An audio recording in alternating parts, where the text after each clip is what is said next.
here is UAW President Shawn Fain on the picket line in Centerline, Michigan, Friday. That was the day that they expanded the strikes to 38 other locations, in addition to the 3 existing. And here's Shawn Fain on Friday. Companies chose to put us in this position because they've had to get a contract, and they chose for 7 weeks to screw around and do nothing. What's going on? This isn't on the UAW workers. When bad things happen and things are happening, companies, they own it. It's on their shoulders. Yeah. You deny that it's going to hurt the consumers in the long run? In the long run is the fact that companies have raised prices on vehicles 35% in the last. Because of our wages went up 6%. The CEO pay went up 40%. Billions, the hundreds of billions. They own all this. That's what's hurting the consumer. Some audio issues there, but that was what was instructive was Fain was the reporter asked him essentially, do you care about the economic disruptions? And Fain, you just can't get that guy off message. He immediately responds with just the insane, gross, gratuitous increases in CEO pay versus what the workers have seen, which is basically nothing.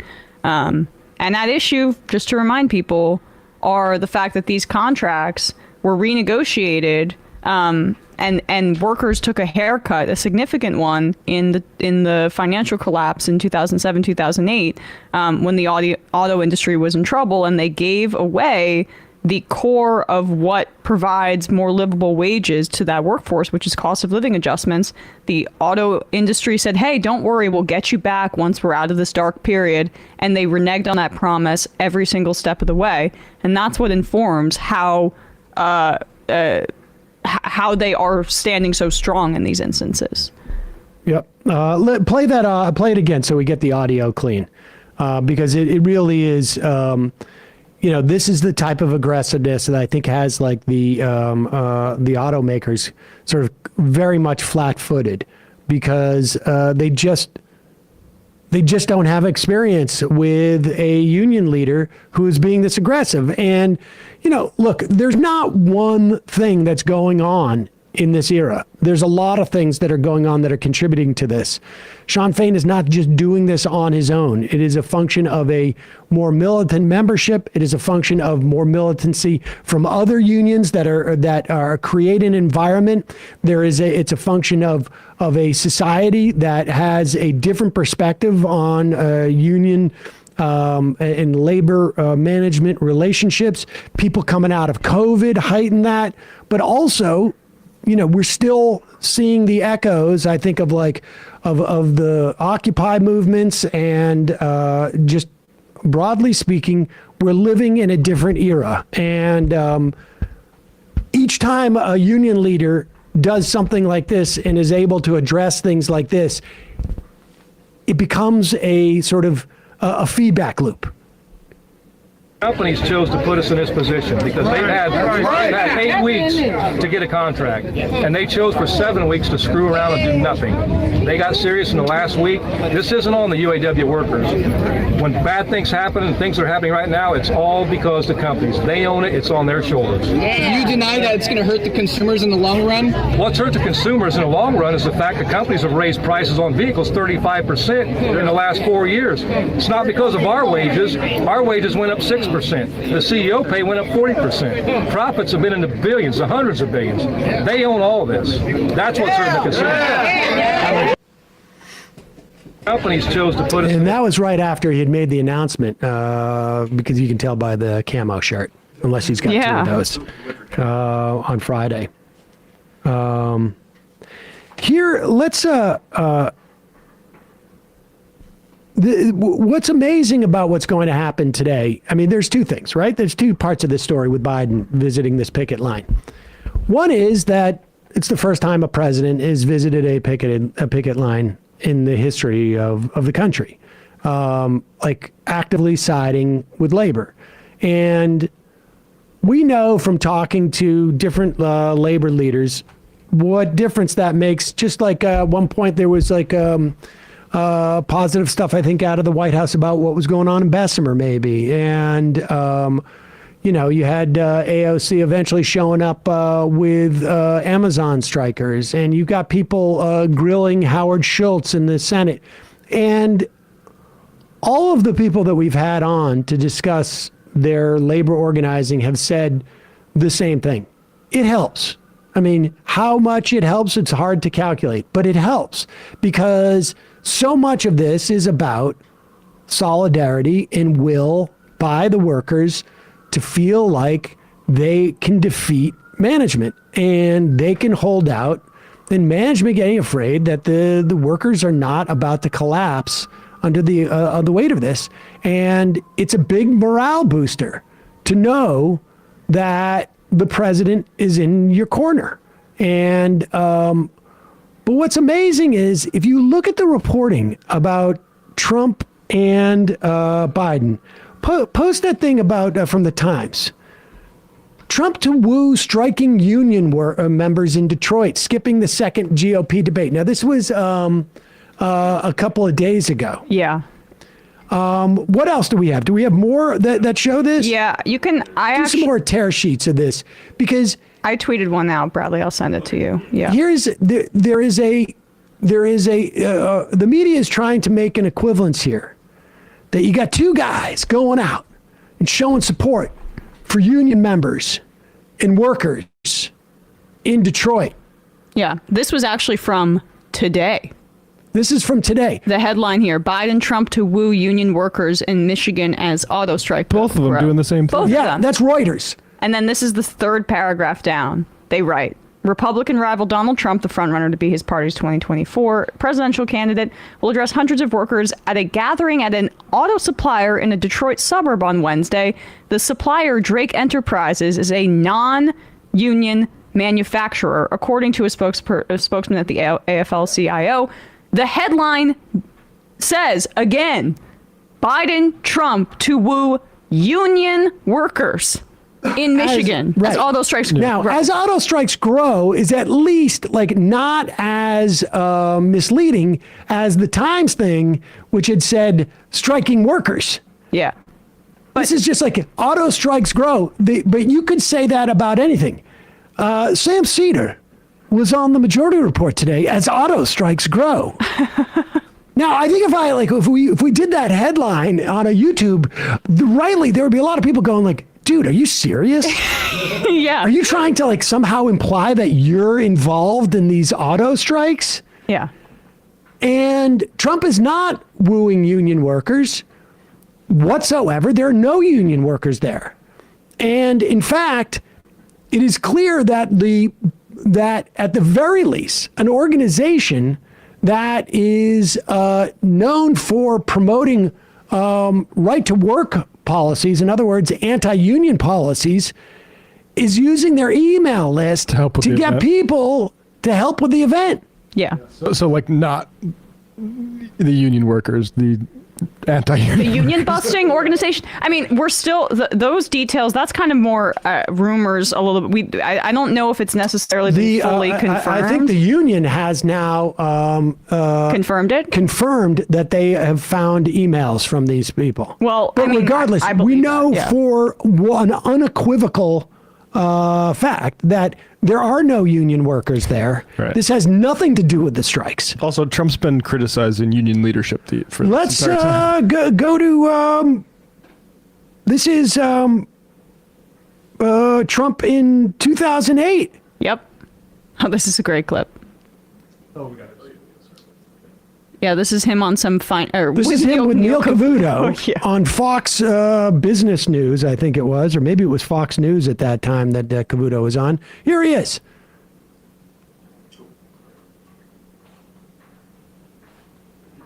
It's years and years of deep-seated. And I see it in my own company. Well, my company is a lot newer. Over the years, we have Christmas bonus time, right? And we've done well. Now, I pay somebody a bonus 20 years ago. Then you give them a little more, a little more, a little more. Now it's 20 years later. All of a sudden I'm saying, I'm paying them too much. I'm paying them too much. I mean, I'm paying some guys much more than I should be paying. You know why? Time. Same thing with the unions. They get a little increase, they get another. What do your guys 40, do? You 50 give them years a ago. condo, or what do you give them? No, I just give them bonuses. But, I always like But to I give know a it's little not a bit more. hickory cheese log. No, I know that. I'm not even talking about top-level people. I'm talking about, you go a little bit, all of a sudden 20 years is up, and now you're saying, man, that's a lot of money. I'm sitting behind my See, desk then signing they these expect checks. it, right? They expect December it. rolls around and they think Don's going to be good to me. Neil, it's the same thing with the unions. That's right. They get their little 5%. They get another 2%. They get another 3%, 4%. Then all of a sudden, they're making more money than the people that own the company. I mean, that must have been why Trump had those multiple bankruptcies. It was just the union workforce in his companies. They eventually asked for too much, and the company went bankrupt. If you were to take those words and put them in the mouths of someone not as cartoonishly, vulgar as Donald Trump, but put them in the mouths of someone like Jamie Dimon, or put them in the mouths of someone like, one of those guys from Shark Tank, whatever those dudes' name is. Yeah, Mr. Whoever, Magical. yeah, whatever it is. Fabulous. Or, Ken Langone. Think about how despicable, and I mean, I'm not saying you don't think it's despicable and evil, but there are a lot of people who want to pretend that Donald Trump is somehow like, because of his aesthetic, because he talks like this. I came from Queens and I talk like this when I want to basically screw over workers. He's funny, right? Like, he's funny to listen to, and that makes it sound less disgusting. And because whatever it is he's presenting appeals, the aesthetic appeals to some cohort of workers. This guy has such disdain for workers, I mean, his own workers. Never mind, union workers, the disdain. They're like children. If you give them a little too much, then they're just going to come back for more and more.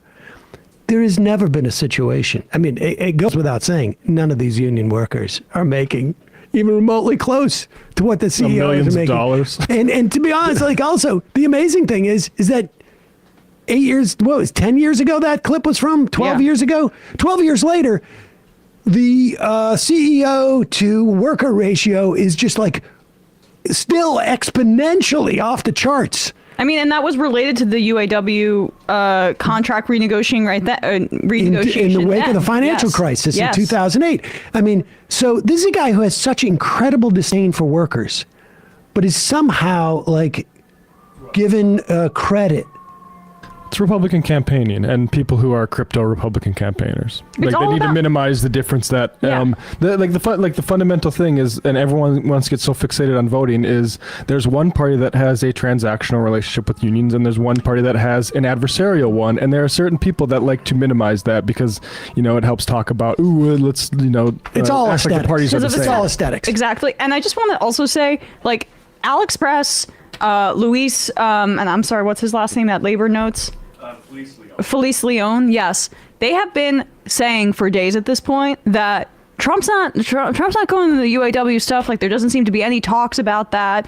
We are not hearing that from the UAW. And their literacy about what labor actually is engaging in, and their connections with the unions and their reporting is just so much better than these mainstream outlets who do not have any kind of seeming understanding sometimes of the dynamics at play here. And that's why they both sides this kind of issue. They just regurgitated what the Trump campaign was saying, which is we're going to support auto workers in Michigan. And they didn't seem to do their due diligence and ask, hey, UAW leaders, have you heard from the Trump campaign? Is he coming to the picket line? Right. And then they embarrass Have you explicitly themselves. rejected him? Yes, and there's this sneering mainstream media attitude towards people who are at smaller outlets doing actual reporting on this front. They didn't make that mistake, and the Times and Reuters and whoever should probably think a little bit more critically about their coverage on this front, that they took Trump's claims at face value. We should also say, where credit's due, the AP also got it wrong, even in their piece today. Quote, instead of participating in the second Republican primary debate on Wednesday, Trump will head to Michigan to meet with striking auto workers, seeking to capitalize on discontent over the state of the economy and anger. I mean, so that's just a lie. And then down the Down the piece, yet the UAW strike, which expanded in 20 states last week, remains a dilemma for the Biden administration. Will you pull up this article? Since part of the workers' grievances include concerns about a broader transition to electric vehicles. Now, that is true. There is a concern that the electric vehicles won't be unionized, but that's why Biden's getting on the picket line so that the UAW can unionize these manufacturing plants. And here is for instance, here is a quote, and I heard this. I listened to the AP News in the morning. Could you pop this up, Bradley? Here's a quote from Carolyn Nippa, who is this is a piece from the AP piece. Carolyn Nippa. Do we have this? Carolyn Nippa, who was walking the picket line Monday at the GM Parts Warehouse in Van Buren Township, Michigan, was ambivalent about the president's advocacy for electric vehicles, even as she said Biden was a better president than Trump for workers. She said it was great that we have a president who wants to support local unions and the working class. I know it's the future. It's the future of the car industry, Nippa said. I'm hoping it doesn't affect our jobs. So it's like even the characterization of a supporter here is put in like this could create jeopardy for Joe Biden. Keep going down. Still other picketers remained more skeptical about Biden's visit Tuesday. Come down. Here it is. Dave Ellis, right there, who stocks parts at the distribution center, said he's happy Biden wants to show people he's behind the middle class, but he said the visit is just about getting more votes. I don't necessarily believe that it's really about us, said Ellis. Here's the point. I don't care if in Joe Biden's secret lair, he is in is sitting there going I hate unions. Mm-hmm. They disgust me. I hate workers. They all disgust me. I've got to pretend to be Union Joe and Amtrak Joe, and I hate trains too, secretly. It doesn't matter. None of that matters. The point is he has to show that he cares. The point is that if he believes the reason why he's president and the reason why he can be president again is because he must do things for unions. And this is a material benefit for unions. Make no doubt about it. If he feels that he needs to do that, that's all that matters. That's what we're celebrating here. We don't care. Exactly. We're not litigating what's in Biden's heart. Yeah. I mean, and Exactly. that's goo goo gaga. And if he feels that he needs to do it for votes, that's the guy who you want to vote for if those are aligned with your interests. Yeah. Because there's another guy who feels that to get his votes, he needs to screw over the union. Yeah. And that's the guy you don't want to vote for because of his incentive structure. That's it. This isn't you're not choosing someone you're going to be married to.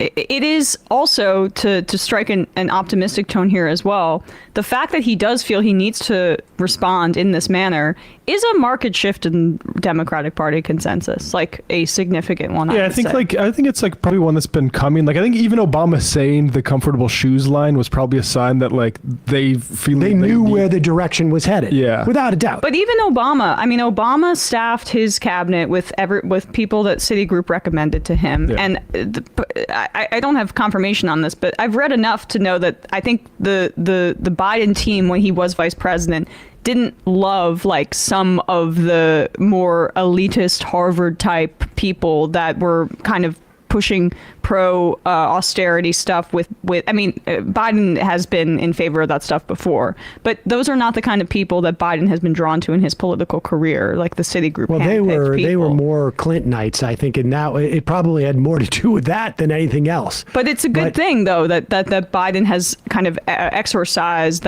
some of those folks from his cabinet, and you can see the results. He's always been a cipher, and he has a better sense of where the Democratic Party is today. And the fact is that you still have whatever the breakdown is, 50-50, 60-40, 40-60, 70-30, whatever it is, the party has moved more to the left.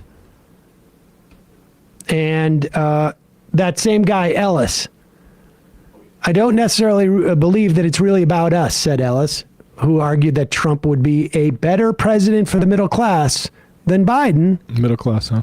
Because Trump is a businessman. Yeah. See ya, bro.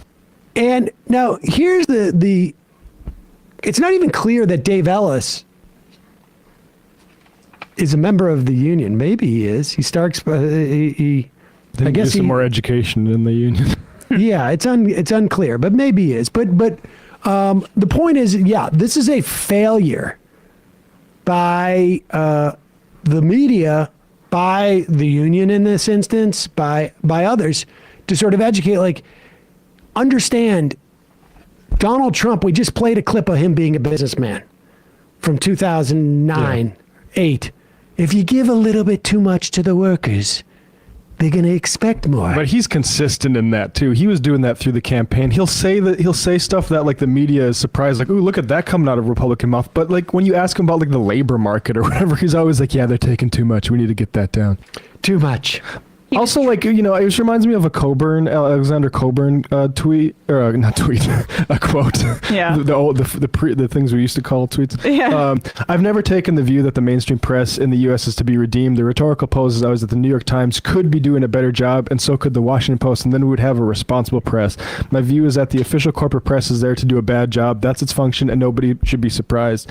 And that's the thing with like these mainstream presses equivocating like the outreach between Biden and Trump is do you just have dumb interns working there that don't know, like, you know, haven't been out of the No, or are you anti-union? No, I think it's actually like it's a little bit of both. Right. Because they fire their labor reporters. Yeah. And they give their general political reporters the beat. And they don't know. They don't have any contacts in the union. They don't care. They just take the campaign's word as to what they're doing. Horse race And stuff. that's it. Yeah. And so they don't have a reporter. I don't think there's a labor reporter at the Times anymore. Yeah. And so they don't have anybody to contact and say, "Hey, what's the deal with this?" Or so like when Biden goes to the picket line versus Trump truthing all caps things and saying they're going to send your jobs to China, there's like no impulse to make a material distinction between the realities of what those two, like the implementation of those two policies would mean for workers or for union workers. Because one is just complete nonsense and the other one is actually would be beneficial. And you have to make that clear in your reporting. I don't understand that at all. But because they don't. There's this institutional allergy to the labor movement. Yeah.